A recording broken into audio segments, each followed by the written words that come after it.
You know, you don't really need me to tell you just how much Dark Souls has grown in popularity across the industry since its small but impactful release in 2011. Dark Souls, of course, owes its roots to Demon Souls, but its predecessor failed to explode in the same way, which at the time of this video has spawned two sequels in Dark Souls 2 and 3, and two fresh takes on the genre with Bloodborne and Sekiro Shadows Die Twice. On top of that, the title has gone on to create an entire subgenre in gaming called Souls-like, and many mainstream video game websites can't help but to compare every single challenging game that releases to Dark Souls. Fans of the series will often point to their first completely blind playthrough of Dark Souls as one of the greatest experiences that they've had in this medium, and we chase that memory by watching others try it for the first time. There are many things that can be praised about creator Hidetaka Miyazaki's first major mainstream breakthrough. But today, I want to focus on the world of Lordran itself, because it's quite unforgettable, and the series has never recreated a world with the same stroke of brilliance. There's a reason that any fan of Dark Souls has the entire map hardwired to their brain, and why Lordran became so immersive during their playthrough, and I want to explore why that is.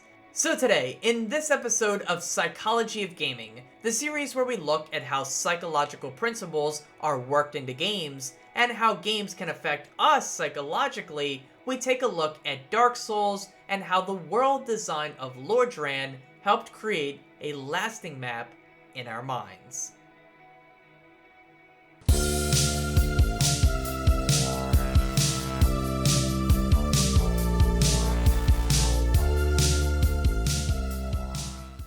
The mind's eye sees all. If you're a Souls veteran, I'd ask you to close your eyes and picture the original Firelink Shrine from Dark Souls.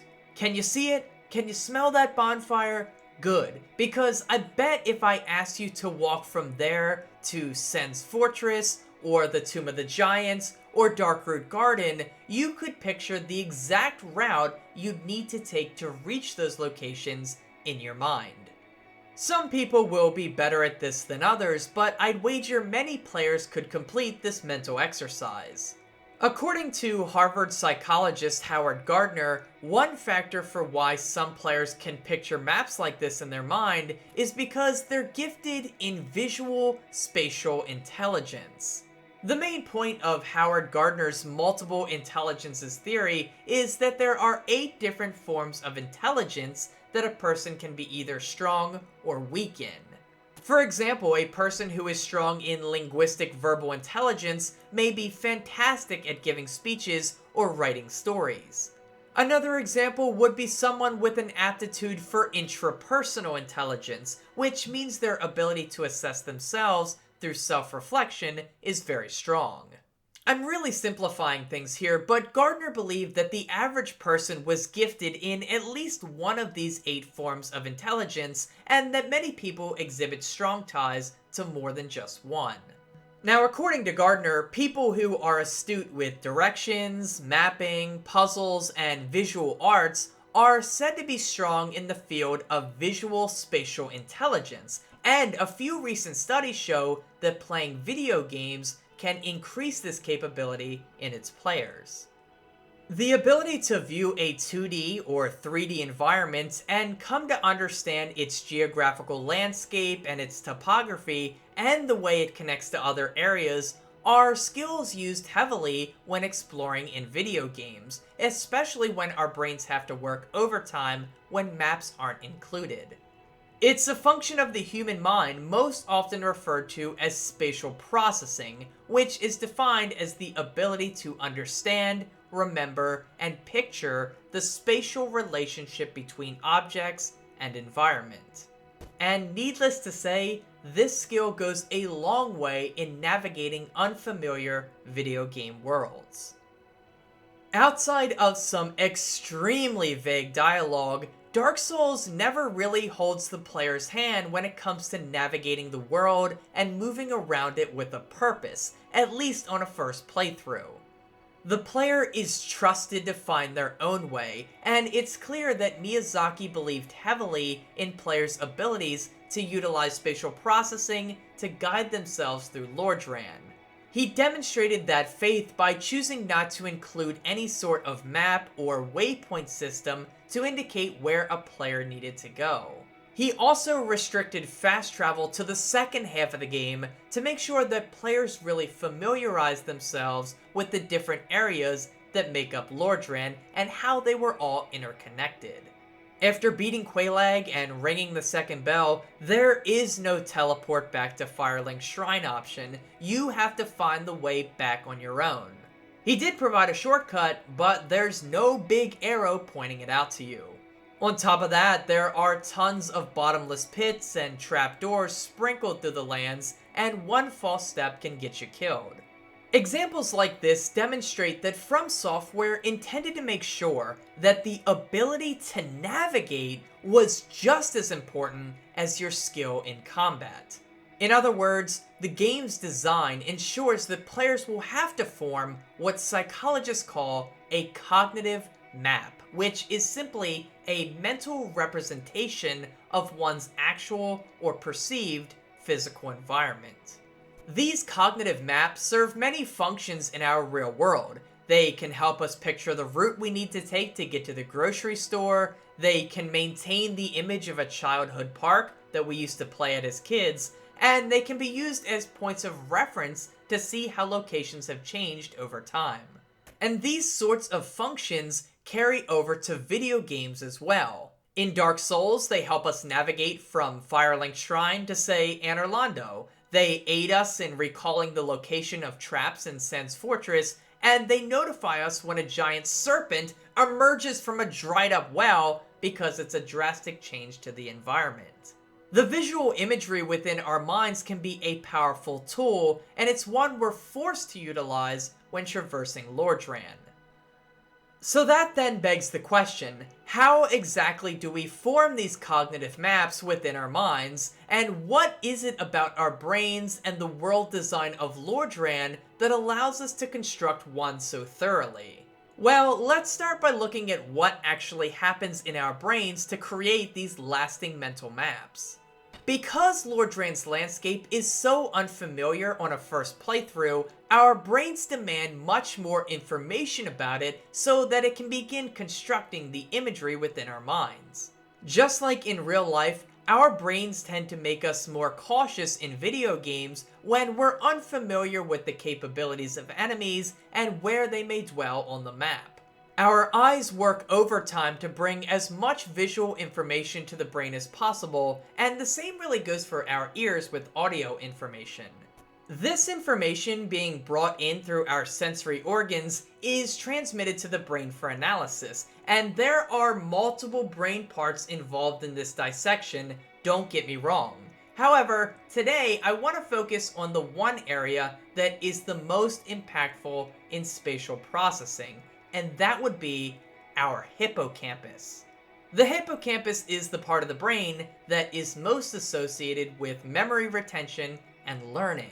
Within our hippocampus, and really our brain as a whole, there are millions upon billions of neurons that fire when activated. Some of these neurons within the hippocampus are called place cells, which are used to retain information about certain locations or objects within a space and how they relate to one another within that space. Each place cell may be responsible for a specific object within a place field, such as a large tree that stands above the rest in a forest, or the well with humanity on it in Firelink's Shrine.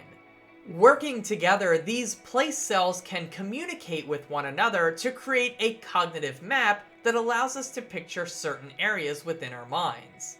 This brain function is critical when learning to navigate Lordran for the first time, because it means being able to keep track of information like where tough enemies are waiting to ambush you, where your souls were deposited upon death, or the spatial relationship between areas like the Depths and Blighttown. It may take hundreds of thousands of place cells to be able to retain the entire landscape of Lordran, but luckily, we have plenty to spare with an estimated tens of billions of neurons housed in our brains. So that's a glimpse into what's going on in our brains while playing Dark Souls for the first time, at least in relation to understanding the environment that our character is in. However, the game itself approaches world design in a way that makes things easier for us to comprehend as humans, and I want to look at 3 of those factors. The first is the use of strong landmarks. The second is the natural transitions between 2 connecting areas, including the famous shortcuts. And finally, I want to look at the way that the game is able to pull strong emotional reactions out of us, which aids in memory retention. Starting with the first, Miyazaki made sure that he and his team put many massive landmarks into the environment in a handful of the different locales to act as waypoints for players. Firelink Shrine is obviously the most notable one of these, as it's centered right in the middle of the extremely vertical map. Others include the church in the Undead Parish, Quelaag's domain in Blighttown, and the Cathedral of Anor Londo. Each of them act as a point of reference for players to guide themselves as they navigate these areas, which helps in constructing the cognitive map. Some locations, though, don't have these huge landmarks like the Darkroot Garden and the Darkroot Basin, where players have to look for smaller waypoints to guide them, such as the Forest Hunter's Hub. Using landmarks helps us in positioning ourselves and understanding that spot in relation to other locations. The second way the game helps aid us is by making sure that transitions between areas feel natural. One of the biggest challenges of the game is remembering how named locales relate to one another in space. For example, if you're at Firelink Shrine and want to walk to the Crystal Caves, you'll have to remember to go through the Undead Burg, the Undead Parish, Sen's Fortress, Anor Londo, and the Duke's Archives before reaching your destination. Luckily, the game blends these areas together well. The Burg and the Parish really blend well into one another. The entrance to Sen's Fortress is connected to a hub area that leads to many various locations, and the trip up to Anor Londo is memorable because of the gargoyles, and the Duke's Archives are very close from there. Other areas like the Catacombs give way right to the Tomb of the Giants in a way that feels natural to the landscape, and the same goes for the Demon Ruins into Lost Izalith. The shortcuts and connections between each area also aid in unlocking multiple ways to traverse, which helps not only in moving about, but creating a lasting image in our head. Finally, studies show that we are much more likely to remember things when they're associated with strong emotional reactions. Sometimes these reactions are so powerful that we can remember everything about the moment that they occur, and these are called flashbulb memories. However, I don't think anything that impactful happens to you during Dark Souls. I'm talking about world-changing things, not video game things. But it is interesting to note their existence. Anyway, Dark Souls does create guttural emotional responses in players, and while they might not be life-changing, they are able to help us strengthen those place cells, which creates a stronger neuron for memory retention. The frustration of dying to a tough boss over and over again, and the anger that goes with that, is more memorable, which may make the path back to their boss room all the easier to remember. And watching Sif limp over the battlefield in his last few moments may create a very sad and regretful feeling in the player, forcing them to reflect on their actions, and this may strengthen our understanding of the areas surrounding this boss encounter. These formative moments in our first playthrough help strengthen our connection with the game, which signifies importance in the brain, which may make it easier for us to remember and recall its design. So as we've seen, your mental map of Lordran is really due to many factors that strengthen our connection to Dark Souls.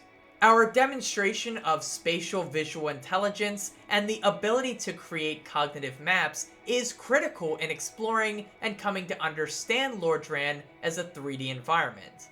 Luckily, our brains, more specifically our hippocampus, is home to millions of place cells that can become active when we are trying to recall the layout of Dark Souls' world. And finally, From Software made sure to design their game in a way that contained many memorable moments, emotions, and landscapes to ensure that the player would still be able to traverse with confidence after some exposure, even without the aid of a minimap. All of these factors contribute to Lordran being perhaps the most well-realized region in the Souls-like universe, and it's a big reason why a first playthrough of Dark Souls is just so damn memorable. If you enjoyed this video, consider checking out some others within the Psychology of Gaming playlist. If you want to stick with Souls games, Episode 3 is about Bloodborne and the amygdala, while Episode 12 is about Dark Souls Remastered and the feeling of nostalgia.